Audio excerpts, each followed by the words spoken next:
Hey Miriam, welcome to Hi. MoneyBites. Hi, Minky. Thank you for having me. Awesome. Should we start off with a short intro of yourself? Absolutely. Sure. So, my name is Miriam, and I'm the founder and chief mindfulness officer at Brain Spa, which is all about creative approaches to mindfulness and meditation. We're really passionate about helping people connect with a practice that is all about unleashing your full potential. So, that can be done through helping to reduce stress, improve performance, but also just be able to live a life that's in line with your values by helping to remove some of the hurdles that come with that. Interesting. So, for some people, myself included, when we think about mindfulness, it evokes a lot of different images. Mm, It is. hmm If we start off with what mindfulness is. Absolutely. When I was first starting to introduce people to mindfulness, I actually realized that I myself didn't have a good definition for the word. So I took some time to really unpack it. And I came across a definition that's just phenomenal. It's by John Kabat-Zinn, who's known as the grandfather of meditation actually in the United States. He and with a group of people who have really been at the forefront of bringing the practice to this continent. And he says that mindfulness is moment to moment awareness of the present without judgment. And so I really love that. And what I love about it is that it describes a state of mind. So another way of thinking about mindfulness is that it's a state of mind in which you are fully present. You're not being pulled into the future, you're not being pulled into the past, you're aware of what is. And then I love the non-judgment piece, because what do we do when we're observing something? And this is true for everybody. We have this kind of voice in the back of our head saying, I like it, I don't like it. Oh, this is great. Oh, this is terrible. Oh, blah, blah, blah, blah, blah. And so the non-judgment piece helps us kind of recognize that and just say, okay, that's fine, but I'm going to put it aside so I can just be in the moment. And I don't need that extra layer of, do I like it or do I not like it? We think, okay, just being present is so easy, but when we actually try to do it, there's all these sort of thoughts and emotions that come into your mind. So let's sort of start off there. What does being present mean? Mm, such a rich question. I feel like we're lucky because we can all experience being in the present moment, and sometimes we can catch ourselves almost off guard, being like, "Oh, I was really in the moment." And as soon as we have that thought, of course, we pulled ourselves somewhere else. But it's been really warm these past couple days in New York and Brooklyn, where I am, and I caught myself the other day just feeling the sun and the warmth on my skin, right? And I just was taking that in, and I was like, "Oh, this is it. This is what it's like to be in the present moment." The gateway to the present moment, the way that you know that you're in the present moment, is if you're observing information around you, whether it's objects or people or places or even your thoughts, and you're able to notice that they're happening now versus that they've happened in the past or they've happened in the future, right? So what typically happens though is that as soon as something, a piece of information comes to us, so even like I was describing the sun on my skin, I was noticing it exactly as it was happening. But immediately my mind went to, oh, I think it's hot. What is the rest of the summer going to be like? And do I have air conditioning? And blah, blah, blah, blah, blah. So that is so typical, right? We all kind of, as we're coming across information, we tell ourselves stories about that information. And those stories come from either our past experiences or things that we've learned. And so you mentioned the emotional piece, which is really important. Oftentimes, even before a thought comes up, an emotion will come in first, and then we kind of bring in a story to explain whatever that emotion was. Okay, so does mindfulness then, just to clarify, does that Mm-hmm. no thought? Like you're just supposed to feel the sun and have no thought at that point? No, and so that's a huge mis. I was like, I'll just be direct and say, because it's such a huge misconception, right? Being mindful is not about completely turning off your brain and having zero thoughts.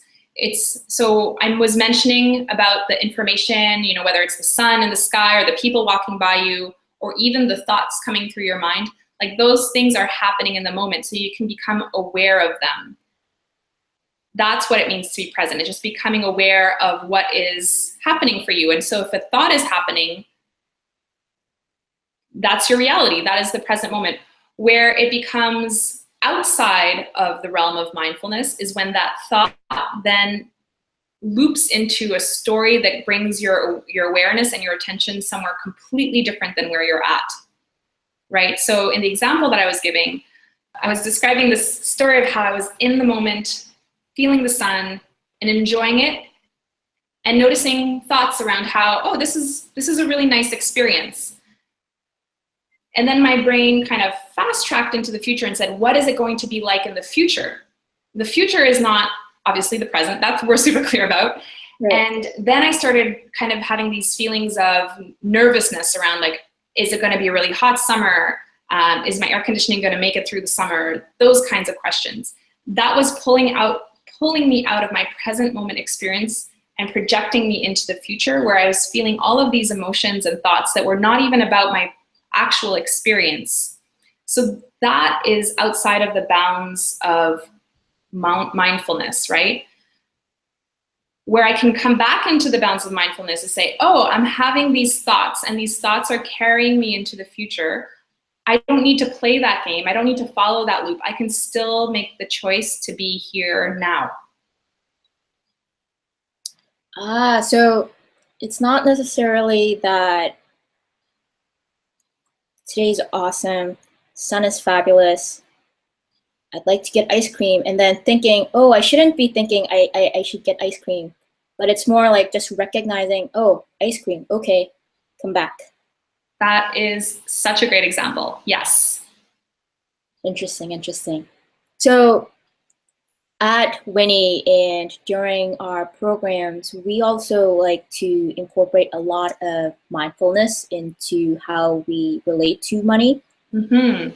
And I think money is actually a really great medium for us to practice mindfulness, because although a lot of people sort of associate money with sort of guilt and stress and anxiety and whatnot, it's just so permeated through all of our interactions that each moment gives us a chance to, like you were saying, practice, mindful and be present.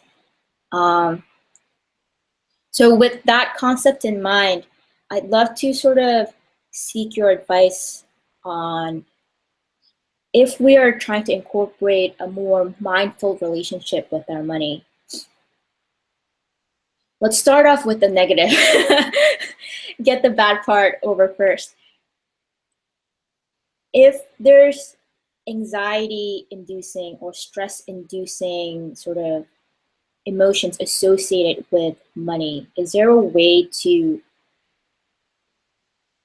like you were saying, acknowledge but come back? What you just outlined there is so important, because it really is about acknowledging and coming back. What allows you to come back into that present moment is not pushing away or running away from, or kind of even coming on board with and then exaggerating even further whatever emotion, and in this case, as you were saying, negative emotion is starting to take over. The key to coming back is to become aware of it. Say, oh, I see you, feeling that I'm not so excited about. I can acknowledge you. I can be present for the fact that I'm experiencing you right now. And I can choose to step on the other side of it, right? I can step out of, let's say, a feeling of shame around a decision that I'm about to make. So this ice cream example, right? I really shouldn't eat ice cream, and on top of it, I said that I wasn't going to be spending any money today. This is a challenge that I set for myself, and here I am again about to blah, blah, blah, blah, blah, right? Mindfulness teaches us that you have all of the power to make your decisions and take actions in the present moment. That's where your power lies. So it's really, really important for us to continue to practice coming back to that place where we have our full ability for choice making and action. the way to get back there, once again, I'll just say it once again because it's so important, is to stop, right? So first stop whatever process. So if it's an emotion that's pulling you out of it, no, stop, create a pause where you can become aware. It can be really helpful to just label that emotion. So, oh, I'm feeling some guilt here. Oh, I'm feeling some shame. Okay, can I take a breath and just acknowledge that? Okay, now let me practice coming back to the present moment and continuing with a choice that I feel really good about. So in a way, there's a simplicity to the process, but it's really, really transformative in terms of the impact that it can have. I find that so helpful because the point where we sometimes lose our members to some of these emotions is when two examples sort of pop into my mind. One is when they've been so good and so diligent, and they have that one slip in spending, and it's sort of, why bother? Mm-hmm. And the second part is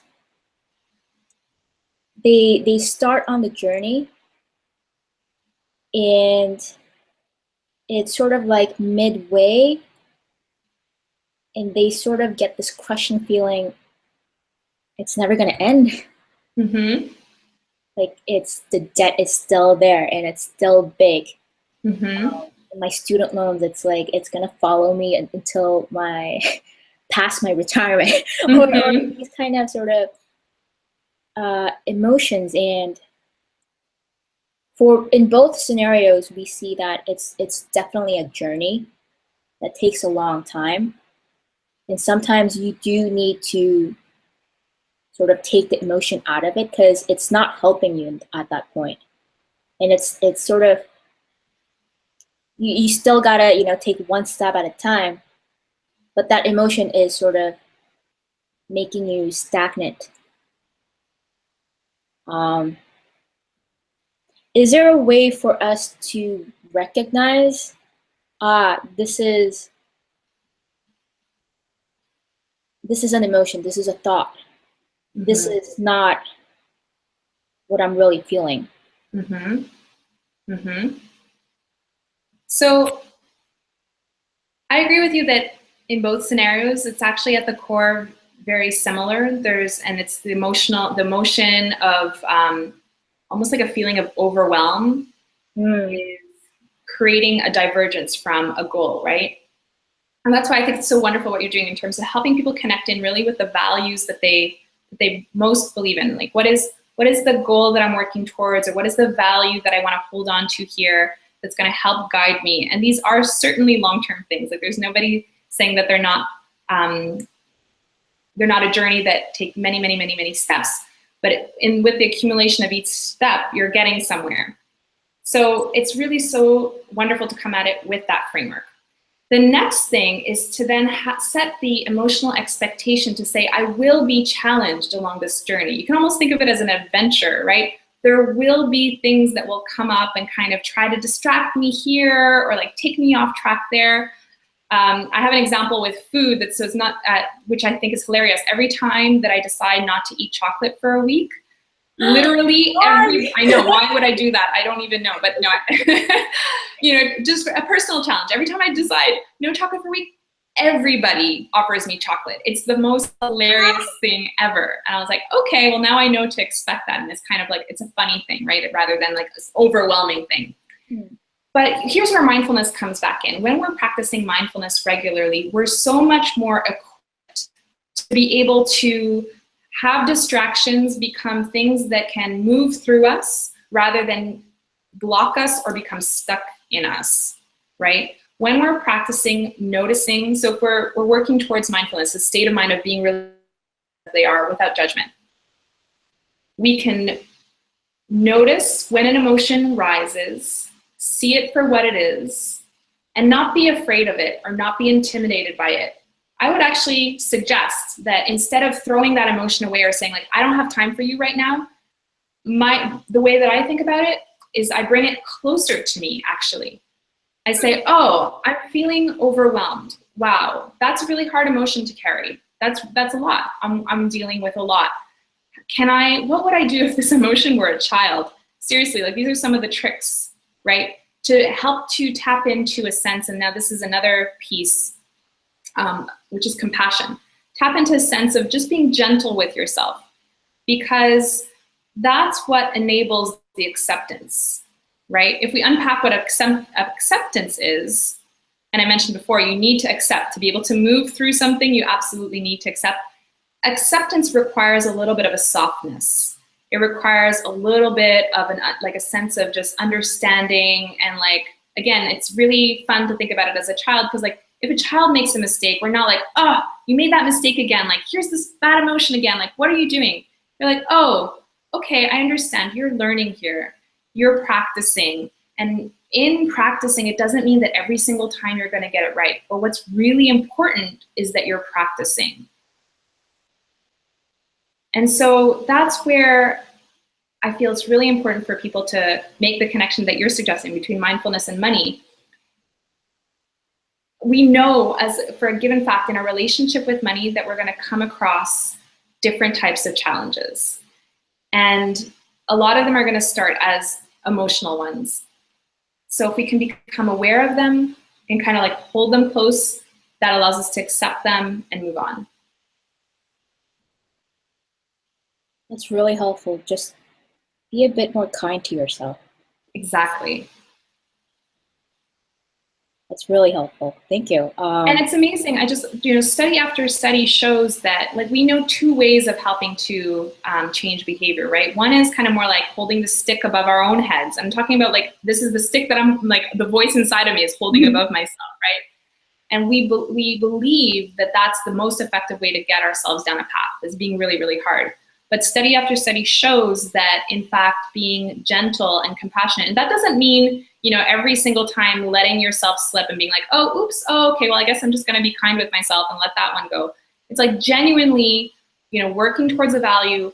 And when, when you trip, when you have a misstep, being able to create the space to bring yourself back onto that journey. The research tells us that that's more effective and more sustainable in the long run. So this is not just, bubbly, feel good, but it's actually more impactful. Exactly.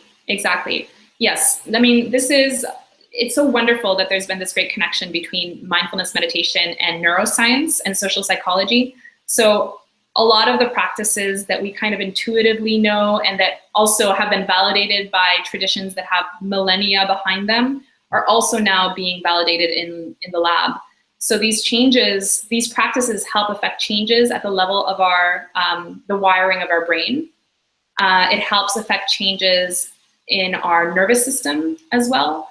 And so all of this kind of helps to live a better life. So in living a better life, you mentioned 2 tips that we can bring with us in terms of actually practicing mindfulness. Let's not just stop at the theory. Let's actually try it out. One was sort of a quick start that we could try. And how would that work? Yeah. So up front, you can remind yourself that you're really, really committed to a particular goal or a particular value or new habit when it comes to your relationship with your money, right? So as you're going out in the world and you get into maybe a pattern or a habit that's not so helpful. So one of them for me is kind of like get on Amazon and now I'm searching and I'm searching and I'm searching for things that I can get myself, and I'm searching for things I can get other people, which I think kind of might be really nice. And then I start to notice, minutes go by, and I might have even filled up my shopping cart with a few items, maybe more. And then the key is to stop, just pause for a moment. So that's step 1. While you're noticing that you kind of entered into a cycle, something where you almost feel compelled, it's almost like an out-of-body experience. You feel like you're being driven by something else. Take a moment to stop, right?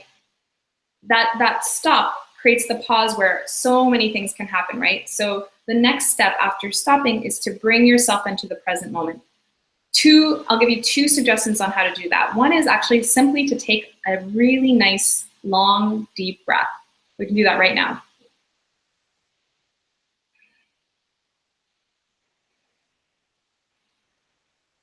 It doesn't take more than a couple of seconds, and it's doing two things for you.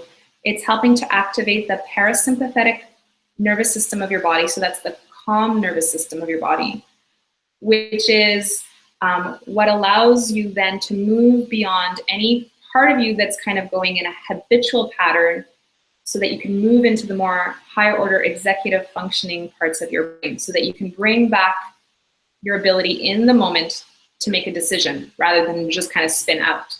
In taking a breath, we're being very intentional. And the intention is to bring yourself back into the present moment, right? That present moment, which is the place of your power and your decision-making ability. And so you can also do some other gestures if that's helpful.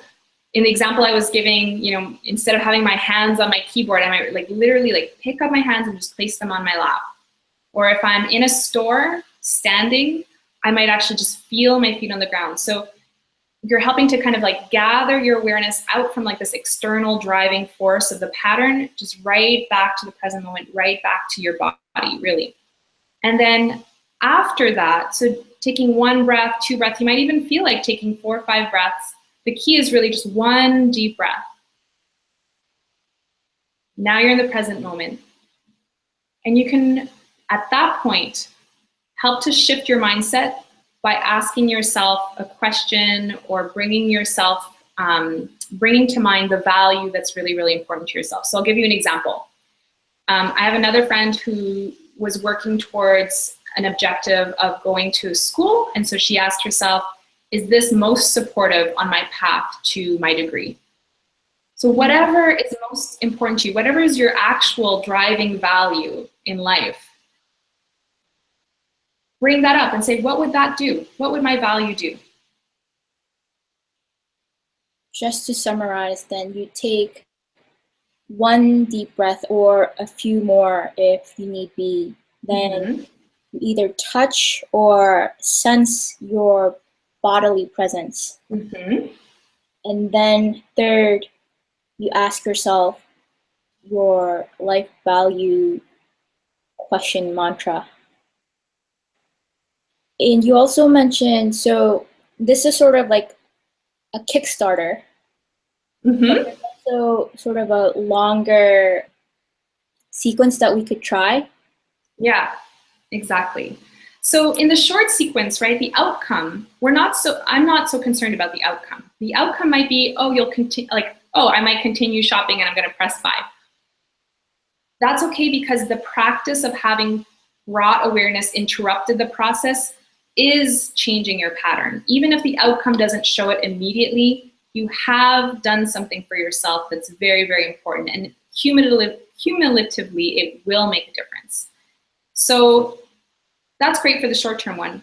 But the one that can become part of your daily practice, or even, you can do it every couple of days if you want to start with something that feels more accessible, is one where we're practicing mindfulness as a state of being or a state of mind, so that when we get in moments where we're noticing, oh, I'm not so mindful, we have a strengthened capacity to notice in the first place. Because actually one of the biggest challenges is to just interrupt the process at all, and that requires that stopping point. So I'd love for us to actually practice right now. It's a really beautiful, simple mindfulness meditation, and we'll do, what do you say? Should we do 10 minutes? Okay. We could do, so 10 minutes is really great. If 10 minutes feels good, you can start with just a few minutes. 3, 4, 5 minutes is fantastic too. Science tells us that anywhere from a minimum of 12 minutes to more like an average of 20 minutes really is how you start to rewire your brain in significant ways. But let's do a 10-minute practice. It's mindfulness meditation, focusing on our breath. So just right in your chair, right where you are, you can feel yourself in your seat and place your feet on the floor, and notice the soles of your feet in your shoes or not, just resting on the floor. And kind of let that feeling anchor itself in you. by reminding yourself that just by feeling your feet on the floor, you're coming into the present moment. And then now take a deep breath to lengthen through the spine. And on your exhale, just settle back down so that you feel lift through your spine, but no effort. And roll your shoulders back slightly, opening up across the chest. And then if it's comfortable to you, you can close your eyes or lower your gaze to a steady point. And start to tune into your breath.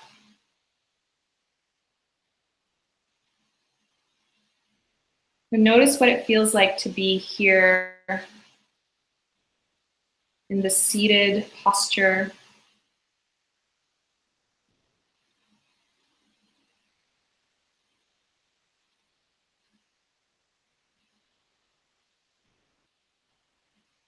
And immediately as we tune into breath, our mind might go in a million directions. So know that that's perfectly fine and perfectly normal.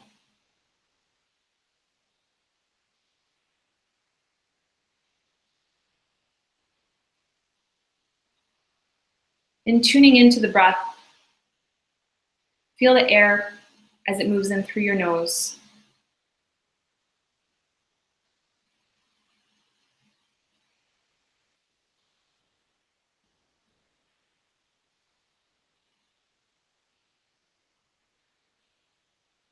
And feel what it's like for the air to move through your body, maybe noticing the rising and falling of your chest and belly.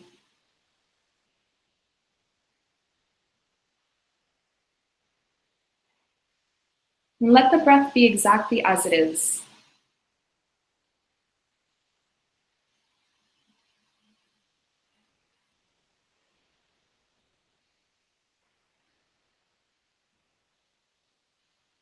We breathe 20,000 times a day without even thinking about it.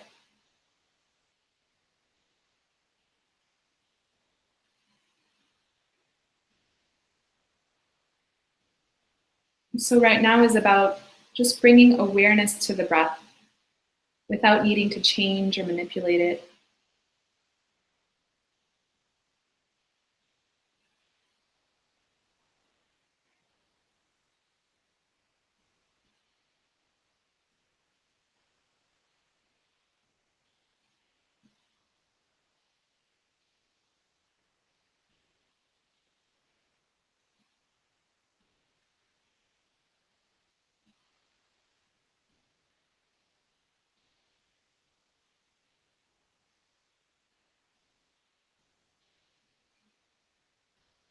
Let each breath be an opportunity to start again.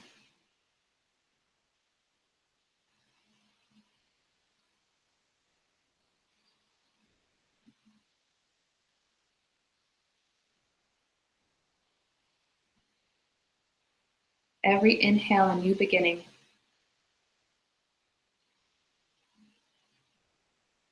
And every exhale, a release and letting go.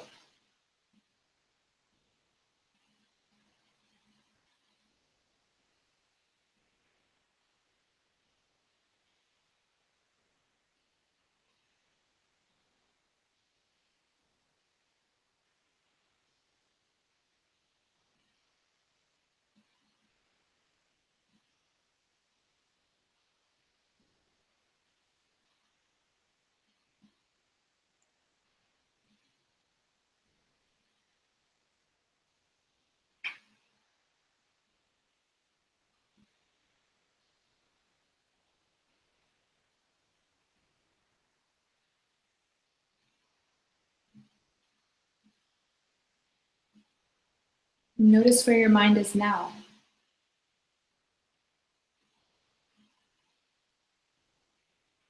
And perhaps a thought or a sensation or an emotion has really captivated your mind's interest. Just acknowledge that. Let it be. Very gently steering your awareness back to your breath.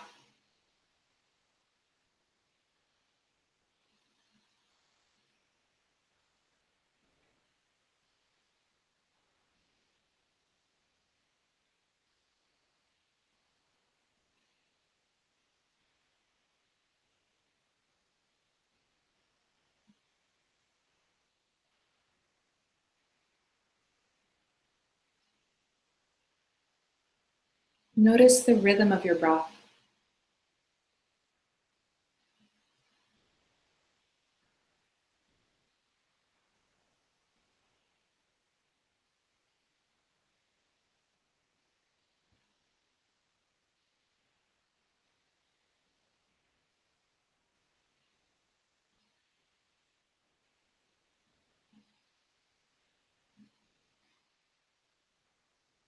Observe the stillness of your body.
Your breath is always here for you right in the present moment.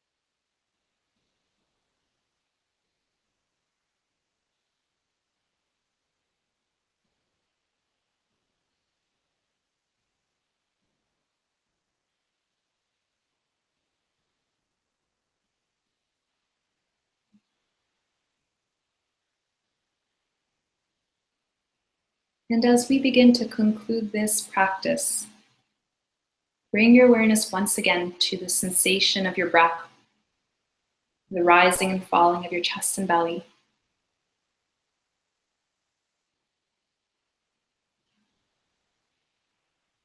And becoming particularly aware of how even in the stillness of your body, there's movement with the breath.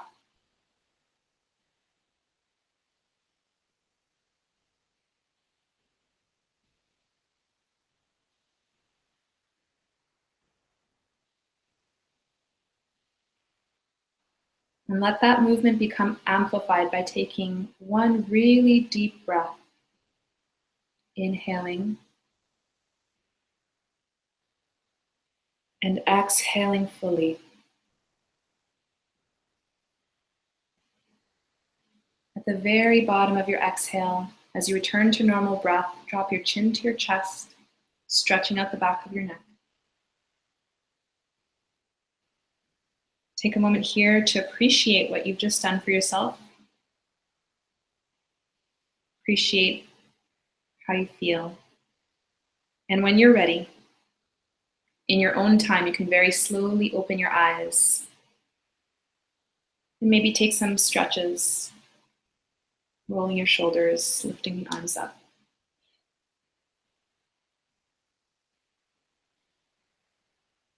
Oh, wow. There you go. How do you feel?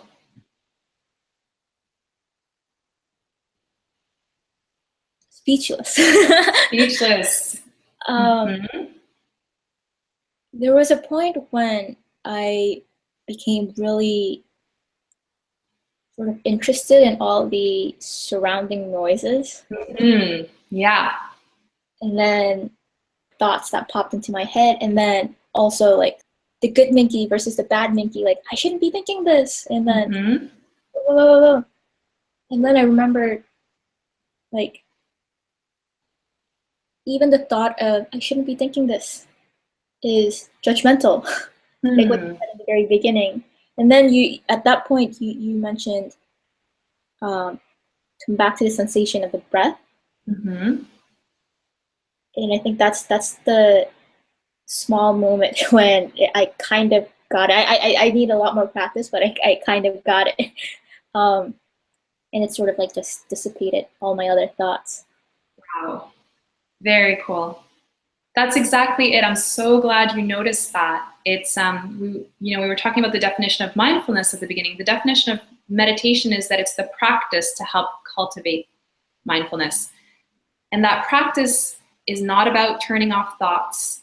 It's not about sitting here and just feeling like I'm, super peaceful. It's about noticing when thoughts, sensations, sounds, etc. arise, becoming aware of that and making the choice to return to the breath, which is strengthening that muscle that when you then have to go practice this in your everyday life and making your decisions every day, that muscle is a little bit stronger, so those decisions become a little bit more clear, a little bit more easy. Beautiful. This is so helpful. Like I could do the Kickstarter breath when I'm sort of in the pinch and in the moment. And then perhaps a longer version of it either when I wake up, before I go to sleep, or maybe during my commute or something like that. This was super, super an exceptional experience. Thank you, Miriam. As our parting thought, we always ask, so Winnie means win plus Roman numeral 2, you win, we win too. Love that. What does winning in life mean to you? Winning at life for me means walking around with a heart that's at peace so that I can offer that to others as a starting point for their own transformations. Amazing. And for some of our members who may be interested in taking a further step in that transformation, how can they reach you? So many ways. So Brain Spa you can find at www.yourbrainspa.com. And I'm also on Twitter at Miriam, MIRIAM_Leia, LEIA. And ping me there, reach out to me through my website. I would absolutely love to hear from Winnie members. That would be phenomenal. And I'm excited. I'm excited for how you're championing mindfulness and money, Minky. Keep it up. It's really great. Awesome. Thank you. And of course, we'll have all those links at the bottom of our blog page. Wonderful. Fantastic. Thank you. Thank you so much. Take care. Bye. Bye.